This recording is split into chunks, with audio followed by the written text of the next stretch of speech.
Hi, my name is Leslie Roy. I'm a team leader for Days for Girls and also the U.S. regional rep for the Northeast. I am here today to video the Days for Girls pattern number 1 for making the face masks. What we did was we looked at all the different patterns out there. For this one is a version of the Foo mask, and we've tried to make some adjustments to make it simple for every level of sewer. I'm going to explain the version that has the ties as well as with the elastic. The first thing you want to do after you've washed, dried, and ironed your fabric is to cut out the pattern. We use medium for most of our work, but there is also small and large. Small good for children, smaller faces, and large for the men, or someone that might be bigger. We've taken that and made a bunch of cardboard templates. And when you are cutting these out, you're going to lay your fabric, you lay the right sides together and line up the selvage. And then when you're lining up these pattern pieces, the grain line, which is the way the thread runs in your fabric. So it's going to run this way and across this way. So we will line these up even with the grain line on the fold or close to the fold, or same thing, this is your other grain on this side.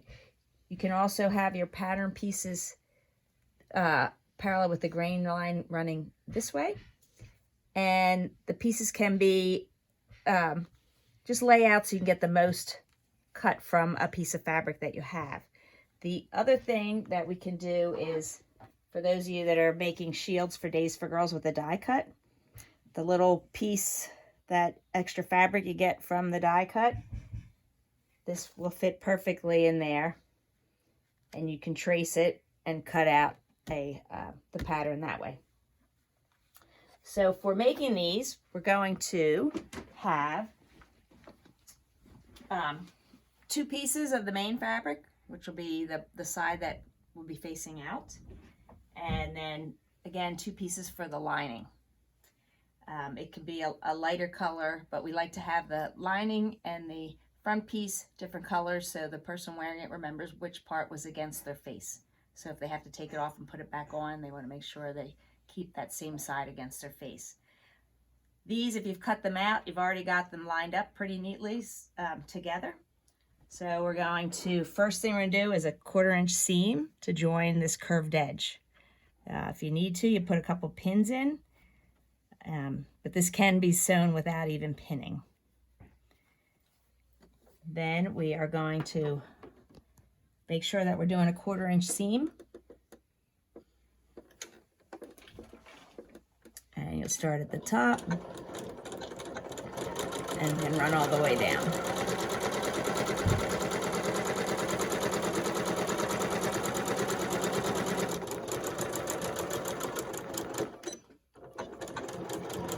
And you can backstitch at the beginning and the end. We're going to then clip the curved parts. So you'll make a little clip, making sure you don't cut through the stitching. You do them about a 1/2 inch apart, just in the curved sections. So there's about 6 cuts altogether. Now I'm going to repeat that for the other piece. All right, so after we finish step 1, we're moving on to step 2, where you're going to attach either your ties or your elastic. So you're going to take the lining piece, and you're going to have the right side facing you of the fabric, and then for the ribbon or twill tape or whatever you've chosen for your ties, you can you're going to pin it like a 1/4 inch from the top and the bottom. And then what we're going to do is we're going to stitch across these to strengthen them, to keep them from slipping. So you want to stitch pretty close to the edge, probably about a little under a 1/4 inch. And you're going to back tack, stitch across, and go back again to give it extra strength. And again, you're going to repeat that for all 4. Now, if you're using elastic, again, you're going to pin close to each edge, and you're going to bring it around and and pin it at the other side. And you'll do this on both pieces. It's for the medium size, you're using a 7-inch piece of elastic. That can vary on the size mask. If you look online, there's a lot of different options for elastic and how people are getting it since there's been a shortage. And again, all we're going to do here is stitch over that. I'm using, these were elastic headbands, so it's a little bit thicker and harder to sew over. But you can use the different styles. So again, you're going to do all 4 of those. All right, so now that the elastic's all sewn in, I'm going to take my lining piece right side up facing me, the elastic tucked in, or if you're using ribbons, you want them all into the center. And I'm going to take my main fabric, I'm going to turn it so that the pretty side, the right side, is facing the pretty side on the lining. And we're going to pin it together. So you need to take this top part and line it up. You want the center seam to be lined up. So you kind of pull it out to smooth it, and then you can see the seams matching each other. We're going to turn the seam allowance that's inside. On one, you're going to push it that way, and the other one, you're going to push the opposite. That reduces the bulk at that part of the mask. And we'll pin those down so that when you're sewing, they stay flat. And then we're going to pin all around the edges, but we're going to leave an opening at the bottom about 3 inches so that we can turn the mask. Okay, now that this is all pinned together, I'm going to start down here at the bottom. This is the section right here in the middle I'm going to leave open. So I'm going to start over here. I want to do a 1/4 inch seam allowance. It's important that you pay attention to that as a seam allowance, because if you make it too small or too big, the mask size will change. So we're going to back stitch and then just begin stitching around the entire mask until you get to the other side.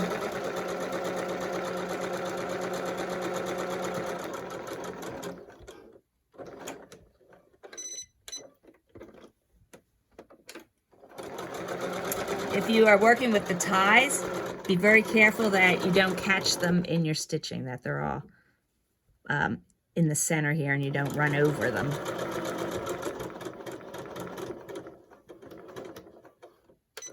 I'm going to make a little pivot at the nose, tip of the nose.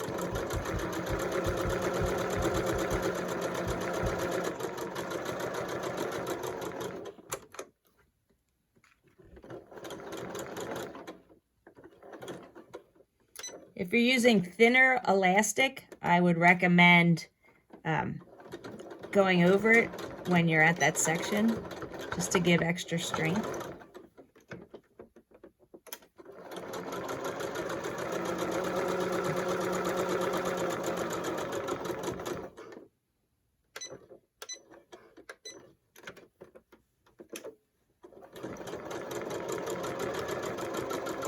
And again, when you get to the end, don't forget to leave your opening and back stitch there. Okay, now that that's stitched together, we're ready for step 4. We're going to turn the mask right side out so that the pretty part shows. So you just stick your fingers in there to get it going. Gently pull the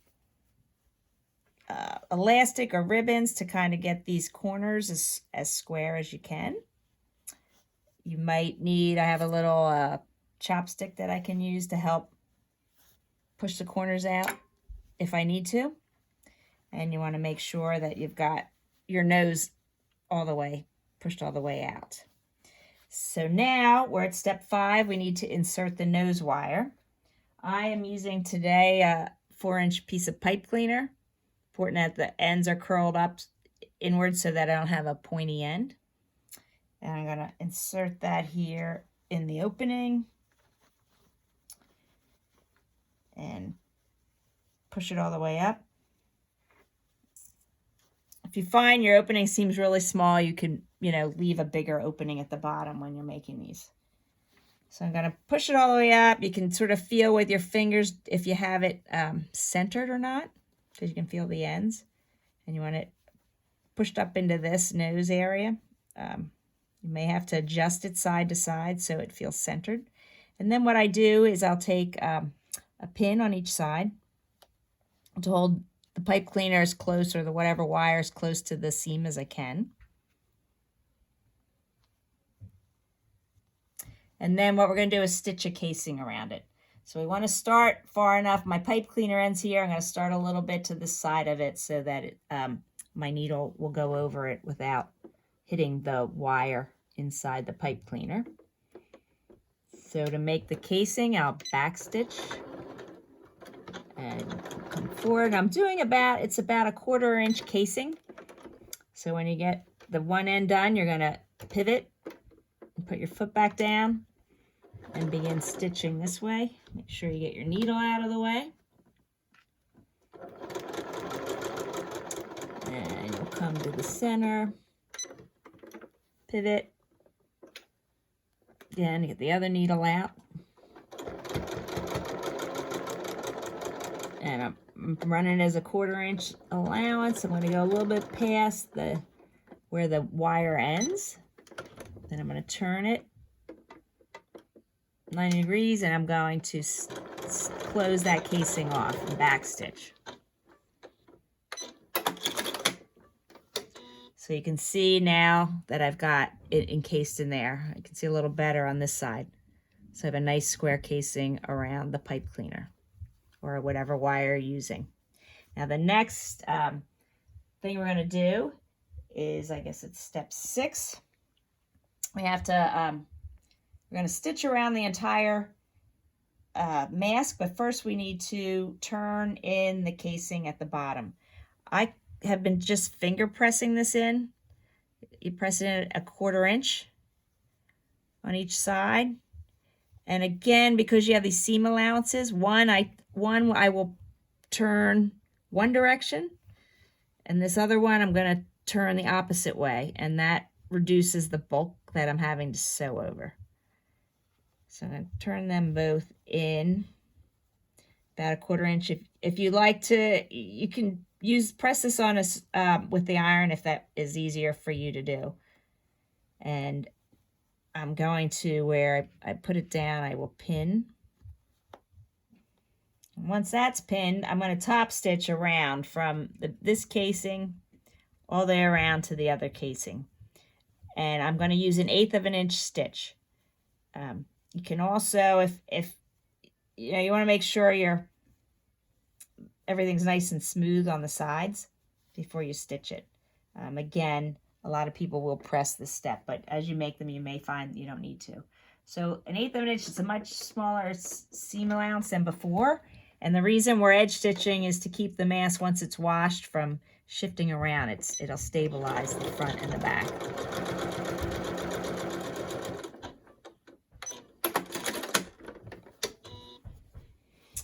And you'll clean up your threads, and voila, you're done. So this again is the Foo style mask with the nose wire. You can either have elastic or ties. Thank you.